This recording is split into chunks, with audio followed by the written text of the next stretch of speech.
ফারুক রাদিয়াল্লাহু তাআলা আনহু রাতের অন্ধকারে লুকিয়ে লুকিয়ে মদিনার জনগণের খোঁজ খবর নিতেন। তো মাঝরাত থেকে তিনি পেট্রোলিং করলেন, করে ফিরে আসতেছেন। হঠাৎ দেখলেন একটা প্রাচীর ঘেরা ঘর। ফজরের আগ মুহূর্তে ঘরের ভেতরে একজন বৃদ্ধা মহিলা আর একটা ইয়াং মেয়ে কনভারসেশন করতেছে। বাইরে থেকে আলতো আওয়াজে শুনতে পাচ্ছেন। কনভারসেশনটা এরকম ছিল, বৃদ্ধা মহিলা যুবতী মেয়েকে বলতেছে, মা তাড়াতাড়ি উটের দুধ দহন করে পানি মিশায় ফেল, তাহলে মদিনার বাজারে অনেক দামে বিক্রি করা যাবে। ওমর ফারুক কাউকে দেখতে পাচ্ছেন না, শুধু শুনতে পাচ্ছেন কনভারসেশন।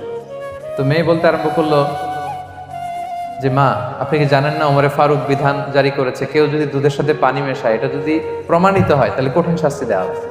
তো মা বলতেছে, আরে পাগলি মেয়ে, বোকা মেয়ে, গভীর রাত, এখানে ওমরও নাই, ওমরের পাইক পেয়াদা সৈন্য সামন্ত কেউ তো নাই, এই তো সুযোগ আমাদের, দিস ইজ দ্য টাইম, দুধের সাথে পানি মেশানো।